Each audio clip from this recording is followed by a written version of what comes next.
Hola, hola, this is Sonia. This is Gabby. And this is Sophia. We are Señora Power, and you are listening to Episode 5, Part 1, aka the final installment of our exploration of Mexican-American and Chicana Senoras and their power. Can y'all believe it? How far we've made it in this historical journey? It's a little unbelievable. Actually, it's a little fishy. And if you really think about it, it's a little suspect. Because today, we're focusing on suspicious señoras, or women who have gone so far beyond activist, social, church, and establishment señoras that they have a literal FBI file. Meaning, the US government paid actual money to actual undercover special agents to track the daily activities of a señora.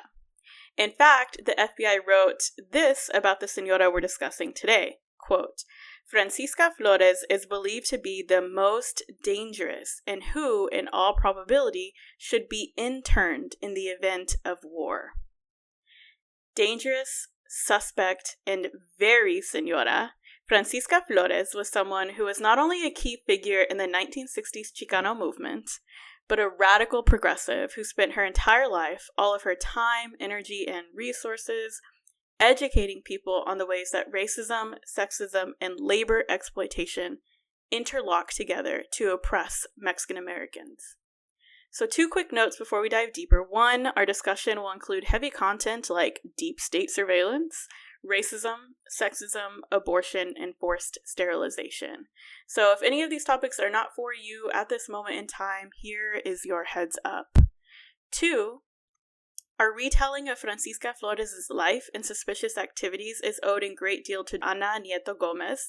Not only did Nieto Gomez know Francisca personally, but she is and continues to be fundamental to our understanding of who is a Chicana, and as a result, our specific question of who is a señora.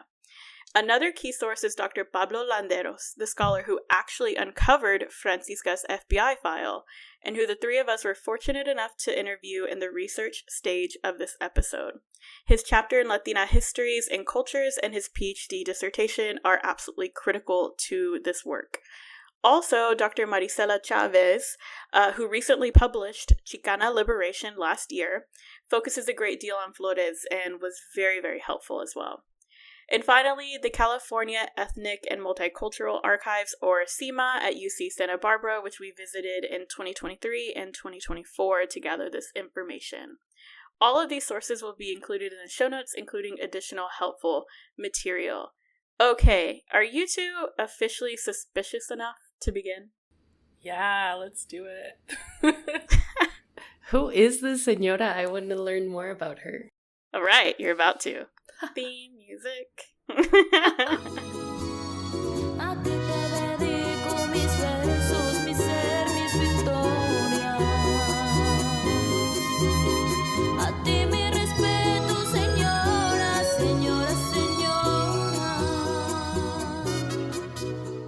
Francisca Flores was born in 1913 in San Diego, California, to 2 working-class Mexican immigrant parents. But I don't actually want to begin there, because until recently, not much was even known about her early life. Instead, I want to work backwards through time, because Señora Flores' story, as it's been told by Chicana activists and scholars, has largely centered her later life.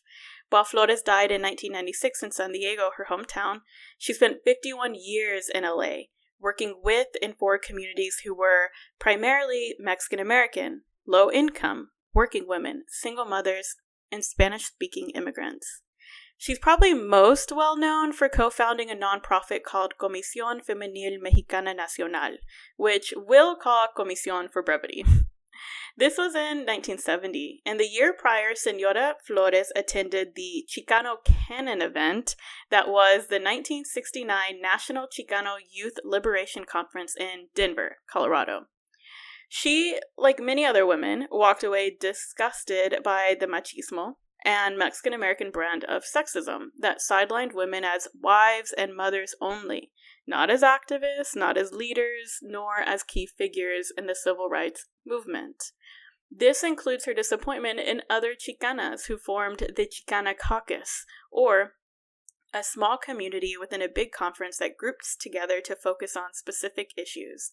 The Chicana Caucus reported to the larger audience at this conference that, quote, "It was the consensus of the group that the Chicana woman does not want to be liberated," end quote. Señora Flores, who had been fighting for liberation for decades at this point, was disappointed, obviously, yes, because this consensus was not true consensus, but a minority opinion held by traditionalist Chicanas.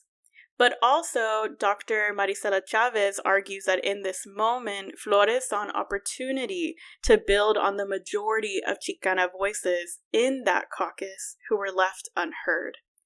Flores saw an opening for a political organization dedicated to and led by Chicanas.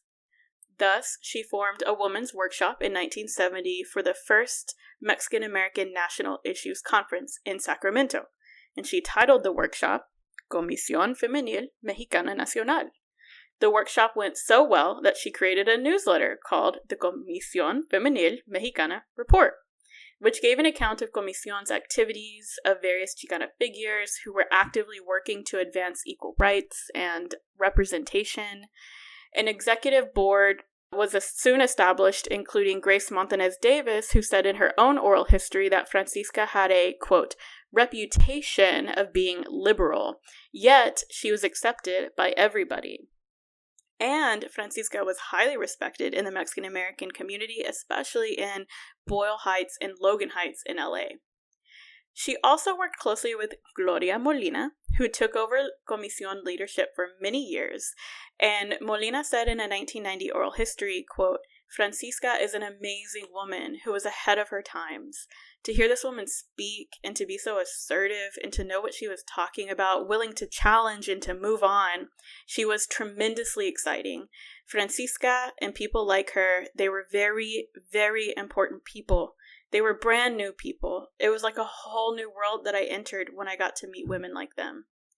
Molina goes on to reflect on learning key strategies of organizing from Francisca, of making specific goals and checking them off to-do lists, of campaigning for very specific issues, for registering people to vote, things that Molina says she hadn't learned in the Chicano movement because she was regulated to making copies of flyers in the time she worked with them.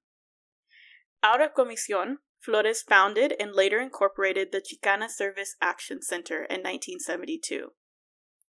This was a nonprofit dedicated to job training, sheltering abused women, and providing material resources for single mothers. Flores secured funding for this organization in 1972 from the Department of Labor. About $50,000 in total was the initial grant, which she then developed into a $2.5 million operation by 1981. It is considered one of the most successful programs developed by, of, and for Chicanas. Thus, at its core, Comision's purpose, and by extension, the Chicana Service Action Center, was to uplift women of Mexican descent.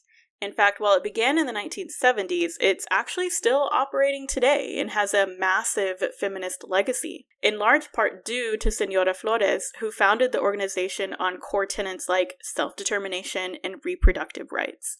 She wrote in 1971, quote, "The Comisión Femenil Mexicana was organized to provide a platform for women, to use for thinking out their problems, to deal with issues not customarily taken up in regular organizations, and to develop programs around home and family needs. This it has done. Now women can laugh as well as cry about personal problems, a means to discuss anxieties, fears, to ask questions that could never be asked of others is available through members of this organization." She continues, "The women can discuss abortions without having to first discuss the emotional question of moral issues, because abortion is a fact of life. Abortion, in our opinion, is a personal decision. The women must be allowed to make it without legal restrictions." So this quote is very important, and I want to ask you both about it. But before that, let me give you one more relevant historical fact. in 1978, Flores is only tangentially involved with Comisión. But the organization helps 10 Mexican-American women sue the LA County USC Medical Center for forced sterilization. The women came to spaces like Comisión to share their stories of coercive medical practices, which often looked like untranslated documents and medical explanations, pressuring women to sign sterilization consent during labor or while medicated, and neglecting to counsel women on the consequences of sterilization. Ultimately, they lost this court case because the judge ruled it was not purposeful malpractice, but, quote, miscommunication due to language barriers. However, it did lead to the removal of California's sterilization law, which allowed doctors to decide if a patient was, quote, unfit to reproduce. And it culminated in a 2018 official acknowledgement and apology from the city of LA with offers of compensation for victims. So, here's my question for you both. In your perspective, what has stood out to you the most about Señora Flores' particular kind of in later life, very squarely within Chicana feminist history and movements? I'm just kind of struck at the way that some of our señoras, and we've talked about this before, maybe are a little bit like Forrest Gump. What? In that they are like there during all these like big events, and they're like actively a part of it. But basically what I mean is that the señoras are like in history, and their lives are a huge part of history. And that means active struggle. I think as we're living through unprecedented times, always it seems, we realize what that means for the impact of your particular life. And so when I look at Francisca's power in her later life, I think it comes from a lot of active struggle. And I bring this up because of the way that she advocated for abortion rights and pro-choice. And the fact that, we're having this struggle again now in 2025. It's, it is all the things that it is, like harrowing and kind of embarrassing and bad. But also, I think it, at that point where Francisca was fighting about it or for it, in her community, I'm sure it was like really radical for her to say, like, it is a woman's individual choice. Like, it's a private matter. And like the law shouldn't come into it. Especially because I'm sure that she had people around her growing up who really felt that it was a crime, or like really felt that it was like an act of violence, abortion. So, I mean, I think about this kind of vignette that you've presented us, Sonia, as a culmination of a life, or like towards the end of the life. And I think about all of that like personal conviction that must have been gathered like over and over and over again through struggling against kind of larger structures. You know what? Before Sophia goes, I want to say the Forrest Gump analogy has grown on me because you made me remember, I didn't include it here, but she was at the 1971 Houston conference and she writes about it. So another key event. I feel like Señora Flores was very much involved in all of these like canon events. One thing that I like about this particular presentation of Señora Flores around like the abortion activism and advocacy that she did, right, was this is the 70s. This is a time of like separatism. This is a moment where like women are creating spaces by and for women, right? And of course, we've seen with some of our other señoras that these women's spaces have been around for a longer time than that. But the way that you presented her story, Sonia, makes me think about separatism. Like, we're not interested in moralizing. We're not interested in hearing opinions by people who do not have abortions. And to say, like, this is a fact of life, that this is something that we need to pay attention to. We're not interested in debating about it. We just know that it's happening and that we need to do something for these women. So it makes me appreciate more this whole business of not appreciate more, but it reminds me to appreciate women's spaces by and for women, because it really does away with the need to kind of like get everybody on the same page so much. There's still kind of like, some ground building that needs to happen, but at the same time, it's based on the understanding that this just happens, right? I did want to add on to your comment about the separatist movement, because Dr. Chavez in the Chicana Liberation book, and I think Dr. Nieto Gomez too, calls Francisca a bridge, because she was older. She was, around 57 at the time that she was making Comisión or founding it and doing all this work. And so she was like able to bridge the older generation with the younger generation of Chicanas and have people come together on the same page in the way that Gabby's talked about before, where when you're doing organizing, you have to like get people to agree, even though they're not agreeing at all, right? And she's, I think, been put up as a pivotal figure for that. Well, and you also get that sense from her correspondence, like looking at her archive, which, is a version of her life. You look at the letters that she sent people, even like, I think that Comisión Femenil is an interesting model of a nonprofit as well, in this day and age when we increasingly rely on nonprofits because our governments are failing us. We have like a wide range of how nonprofits are run. And you look at Francisca's correspondence, and she has to be very decisive and very compassionate and empathetic and like everything to people via this written form of the letter. And you see people like complaining to her, like sometimes very valid complaints and sometimes complaints that really stem from frustration about people's situations. And I think that she really approaches it with equanimity, like with this thing that kind of, you can see her experience and you can see her empathy and you can see her age in a positive way, that like she has the experience to say, okay, this is a valid complaint. Okay, this is just someone being like really upset, or this is just someone exerting their power at me. And I think that kind of going back to like the administrative like work as Señora power, like administrative power as Señora power, because Francisca is someone who would sit through like 3-hour-long meetings, right? Like she's someone who took capacious notes.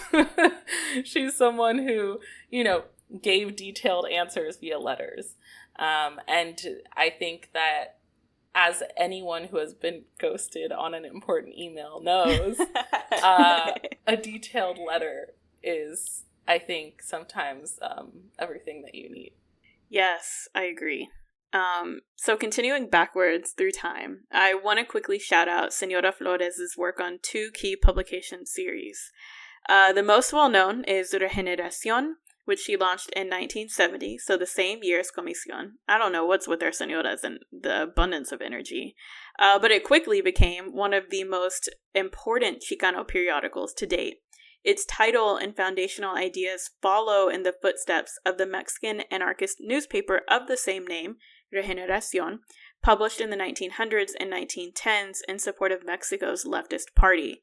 Actually, Flores was hugely influenced by both Mexican liberalism and Mexican revolutionary figures. In her own newsletters, she would publish articles she wrote herself about discrimination and labor exploitation. She'd publish works by younger Chicanas who called out the racist narrative that Mexican Americans, quote, bred irresponsibly or were unfit to be parents. But also she called out Chicano and Mexican American machismo that pressured women to have as many babies as possible for the sake of la raza and the nuclear family. Before Regeneración, Flores co-founded and published Carta Editorial in 1963 with fellow Chicano Delfino Varela, with the explicit purpose of sharing a perspective, quote, absent in the mainstream press. Flores and Varela used this publication to rally Mexican Americans to join civil rights movements and to protest for social and political change. Carta was explicitly read and recognized by politicians and federal employees, which you can see in her archive. They saw Flores as someone who had her finger on the pulse of the Mexican-American community. And Flores specifically used this editorial space to call out Mexican-American male leaders who talked about racism on their platforms, but in the same breath oppressed and dismissed women. In a 1963 article titled "Women and Dogs Not Allowed," Señora Flores writes, quote, "In some areas, Mexicans and dogs are not allowed. This way of thinking is rapidly being relegated to the trash can where it belongs, but not so where women are concerned for the machos who met in Congressman Roybal's office." So here she's calling out explicitly Congressman Edward Roybal, who was a Mexican-American leader. He was widely celebrated, held many key political positions from the 1940s to 1993. He helped found the Mexican-American Political Association, or MAPA, in 1960. Flores, too, worked with MAPA, but she was severely frustrated with the men of this organization. MAPA didn't elect a woman president until 1973, about 13 years after its founding, despite the fact that many women were not only co-founders in MAPA, but they made up almost half of the membership. They recorded minutes, as you both mentioned. They stuffed envelopes, registered people to vote. They actually drove people to the polls, but were still highly undervalued. MAPA's machismo was neither unique nor new to Flores and other women like Dolores Sanchez. So in 1958, they established the League of Mexican-American Women, over a decade before she established both Comisión Femenil Mexicana Nacional and the Chicana Service Action Center. The League marks one of the first women-centered political organizations for Mexican Americans. Of this collaborative work with Francisca, Dolores has said, quote, "Well, one of the things that it did, I think, was allowed us to learn to work together. I don't think that as women we had ever really worked just as women together. And you begin to kind of learn to organize within ourselves and for ourselves, and to be able to go into an organization and demand a say. I think it was a shock to the males who didn't ever experience that. And it was kind of a shock to us too, to find out that we could really get a say into how things were done." In her article in Chicano Movidas, Dr. Nieto Gomez extensively narrates the significance of the League of Mexican-American Women, focusing on its well-known awards ceremonies that honored and celebrated Mexican-American women who, Francisca writes, lived a, quote, "way of life that was to quietly come forward when work needs to be done." The League defined an opportunity for Mexican-American women and feminists to assess and celebrate their contributions to the community and society, including some awards that went to Black women in politics, like the first Black woman to be elected to a California municipal court judge. Which means that since the 1950s, Flores was working hard to establish women-specific organizations because she firmly believed that, quote, "as long as women participated in organizations controlled by men, the women would continue to find themselves stuck in the kitchen or at the registration table while men made decisions in the dining room or inside the conference room." So quickly, I'll mention that during the 1950s, 40s, and 30s, she also worked for and with a multitude of organizations such as the 1949 La Asociación Nacional Mexico-Americana, the 1947 Community Service Organization, the 1942 Barrio Defense Committee for the Sleepy Lagoon case and related police brutality, the 1937 multiracial labor union called the United Cannery, Agricultural, Packing, and Allied Workers of America, and the 1935 El Congreso de Pueblos de Habla Española, or the Spanish-speaking Peoples of Congress. Okay, so my second question for you both is, how can you fold this work that she's doing with labor unions, political organizations, defense committees, editorial writing, women-specific orgs? How does this fit into our idea or definition of Señora power? I have a big answer because I've been reading about anarchism for my own research.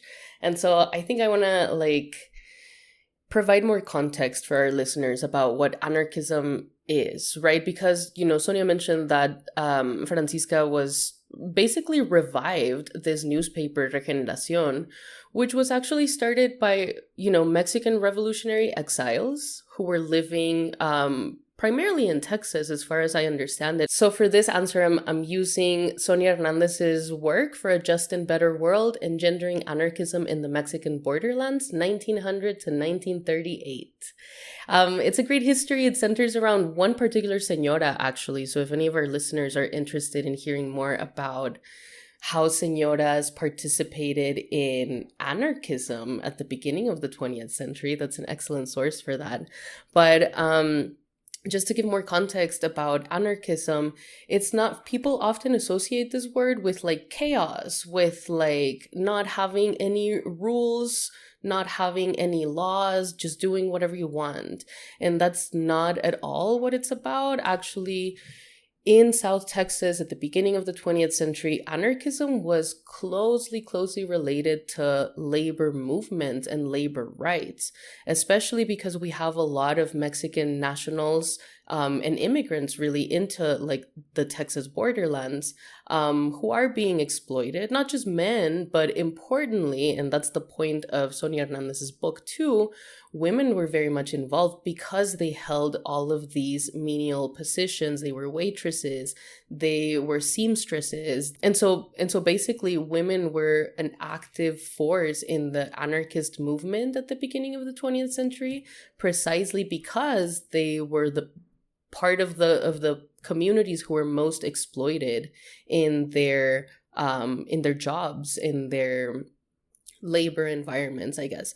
So for me, I think it makes a lot of sense for Señora Francisca to be so involved with like labor rights, women's rights, all of these like defense advocacy work, and to tie that back into anarchism, because again, it's not about not having rules or, you know, no one can tell me what to do or whatever. It's about noticing how as workers, you both have very similar things to both gain and lose if you're not establishing a cohesive movement, right? So again, it's not about not having any rules, not following any laws or anything like that, but rather to be able to come together with your people and decide how to better serve each other within our relationship to labor, within our relationship to rights more broadly, etc. So yeah, it's about collaboration, not about chaos. Yeah, I think it's a really important point that you bring up, Sophia, especially about like the anarchist movement being in so many points of contact with the labor movement, especially in the Americas in general.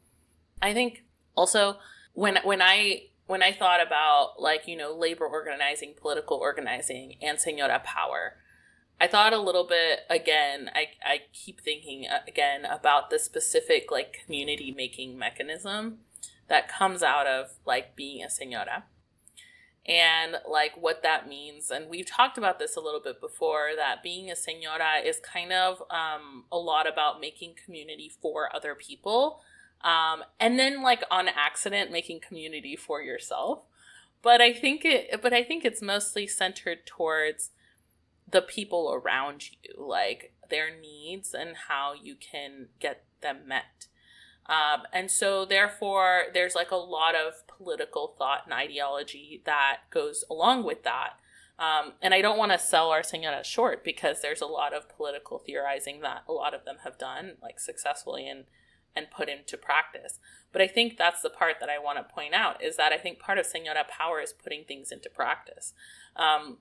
Because like you were saying, Sophia, yeah, like, so there's anarchism, like as a concept, as a political theory. There's like anarchism as represented by white men. And then there's anarchism as represented by more marginalized people. And I also want to point out that like señora power has to do sometimes with class and race as well as gender, that sometimes it ends up being the performance of like women's work for your social class. So it's like, oh, okay, so like upper class white women maybe were encouraged to like hold debutante balls or like do charity drives or something like that was like appropriate for their status. And señoras like in these communities might have been like, I'm not doing philanthropic work because it's like something to do on the side. I'm doing philanthropic work because I'm like trying to rescue my community.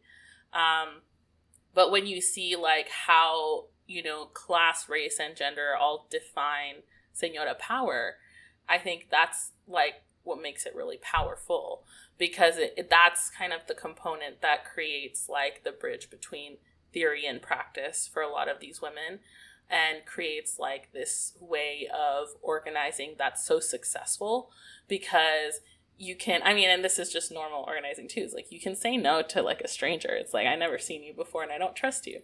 But it's harder to say no to your like auntie or to your like grandma or like, you know, and that's power. That's power, because you gain trust and you gain love and you gained, you know, empathy from the people that you're talking to, and they know that you have their best interests at heart. Yes, absolutely brilliant responses, because so far, nothing that we've talked about has seemed, I think, superficially too suspicious. But in talking about community and anarchism, I want to bring back this FBI file that I mentioned in the intro, because all of this time, through all the work that I mentioned, rumors and chisme circulated Señora Flores' activities. So earlier I mentioned Grace Montanez Davis, a co-leader of Comisión, who said that people thought Flores was quite liberal. Well, she also says, quote, "I'm not sure if we actually thought or if it was rumored that Francisca was a communist. If she was, I never saw any. She was just a part of our Chicana organizations. She was a part of MAPA. And Francisca was a part of MAPA, as I said before. But the scholarly research conducted by Dr. Pablo Landeros revealed that Francisca was also very much a part of the Communist Party USA, a faction of the global Communist Party that was founded in 1919, still operational today. Because of this work, the FBI describes Flores as the most dangerous, and if a war broke out between the Soviet Union and the US, she should be interned, which we learned from the FBI files is called DETCOM, an abbreviation for the detention of communists. And Francisca was DETCOM tabbed from the moment the FBI began surveilling her in 1940 until 1960, when she no longer held a position of leadership in any organization. That means for 20 years, special agents watched and reported her every move. Dr. Landeros estimates that over 50 undercover agents surveilled Francisca over this time period, and her FBI files identifies 5 different aliases: Frances Flores, so not Francisca, but Frances Flores Lim, Mrs. Laverne Lim, Val, and Ava. She also had like 7 different physical addresses. She was constantly moving. And they kept photographs of her over her entire life, including a 1956 image of Flores where she looks so Señora.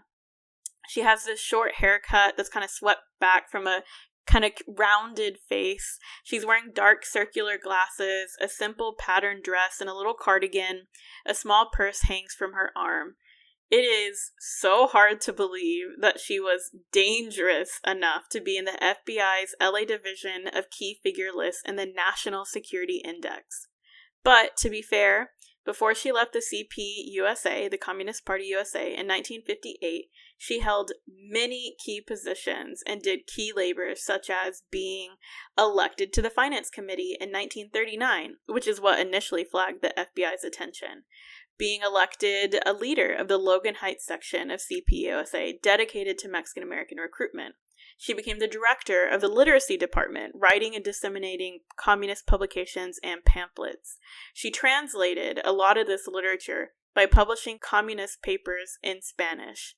She was the assistant manager of the Community Book Center, a communist bookstore. She was a representative of CPUSA Mexican Americans, giving countless speeches throughout the U.S. and also in Mexico. She served as a delegate at larger national communist conferences. She worked in coalition groups with the Congress of American Women and the American Jewish Labor Council. She taught and held courses and reading groups at her home, focusing on Karl Marx's Communist Manifesto and Lenin's dialectical and historical materialism. She also taught courses on the Mexican Revolution and the creation of the Mexican-American underclass, as she calls it. In all of this time, she was married to a man named Laverne Lim, who opened doors for her with CPUSA because he had a very high position as the chairman of the Communist Party of the entire city of San Diego. They married in 1941, 4 years before she moved to LA. It's important to note that this time period marked a critical moment for U.S. communists who collectively pivoted from the Russian Vladimir Lenin style of revolution towards Franklin D. Roosevelt's New Deal progressivism, which often looked like stronger unions, coalitions across politics, student organizations, and cultural nonprofits, creating a, quote, American version of communism. An increasingly strong tenet of this U.S. brand of communism included, quote, promoting the history and culture of people of color, as well as supporting women's rights like free and legal birth control, abortion access, women's councils, and neighborhood committees. Which exactly speaks Francisca's language, doesn't it? But despite all of this really significant work for and by the CPUSA, and the FBI's explicit acknowledgement of the organization's high need for Francisca's particular style of Mexican-American political engagement, despite all of this, her FBI files note that, quote, some CPUSA members viewed Flores as intellectually underdeveloped. In fact, a well-known communist leader, Rose Chernin, a white Jewish woman, explicitly called out Flores as a, quote, disruptive force wherever she went because she created dissension among people, because she held confused opinions, and because she was not a recognized leader in the community. It's kind of laughable now. I can see your faces. Our listeners can't. They're cringing. But the confused opinion Chernin points out is that Flores was fed up with CPUSA for abandoning the Mexican-American community by the 1950s, in large part due to McCarthyism, which we've referenced in earlier episodes, and the House of Un-American Activities, who called many of Francisca's colleagues to repressive court hearings and public accusations and reprimands. Francisca herself was never called, mostly because they felt that she would never say anything and that she would never collaborate with them. But also, CPUSA had turned away from the radical multiculturalism that brought Francisca into the party to begin with and towards white-dominated spaces and watered-down politics.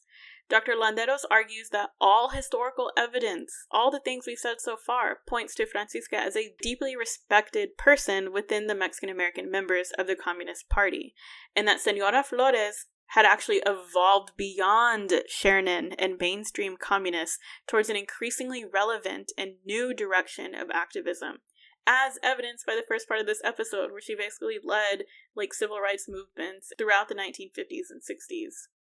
So finally, I just want to add that Dr. Landeros cleverly connects her early childhood to her radical communist practices because Francisca contracted tuberculosis at 15. She lost a lung and spent 11 years in a sanitarium. Her time in the sanitarium was spent learning and discussing Mexican revolutionary literature, exactly like Sofia referenced with Regeneración and the Magnon brothers. In the sanitarium, she co-founded a small women's group called Las Hermanas de la Revolución Mexicana, with the goal of feeling pride in a Mexican national identity while living and being born in the U.S. With this group, she helped organize a strike for the sanitarium's nurses, who were paid very low wages, and when she was released in 1939, she immediately stepped into the picket line to support her prior caretakers, and from there, immediately into the Communist Party. So to wrap up this episode, I want to ask 2 questions, and you can pick either one. But 1, what has been your understanding of communism, and how does Francisca's role help us as a suspicious señora help you learn something new? Or 2, how does Señora Flores' life help you think about the word radical or radicalization, especially in the past versus now? I think not just Francisca Flores' story, but just in general, I guess, delving into history through Señora's eyes, it's really been driven home to me, how, separate communism was, in the U.S. and in the Americas, too. And also, that it failed a lot of people at the time, like as a party, like the Communist Party, like as an institution, failed a lot of people for a while. And I wanted to, like, you know, look at that, because I think sometimes in the left, like, there's this fear of, like, critique of these kinds of structures that have also served the left. But I think it's important to note here that Francisca was someone who was responding to actual community members' needs and had maybe less of a buy-in to be loyal to, this is where it comes from, like a party line, like to be loyal to the Communist Party's official stance. So I think she was successful in pushing forward a small part of change in the Communist Party. But more importantly, I think that communism gave her a framework from which she could go forward and serve her community. And I think a lot of activists of color around this time, like especially the 60s and 70s, will say like that it was really hard for them because there was like a lot of racism, a lot of pushback, a lot of classism that was not like recognized because people were like, well, we're communists. We're all the same, comrade. And the thing about that is, like, you can say it, and it can also not be true. And I bring this up because I think it's something that's very contemporary too. That right now, there's, you know, this crisis where I think the left in the U.S. really needs to come together and do something.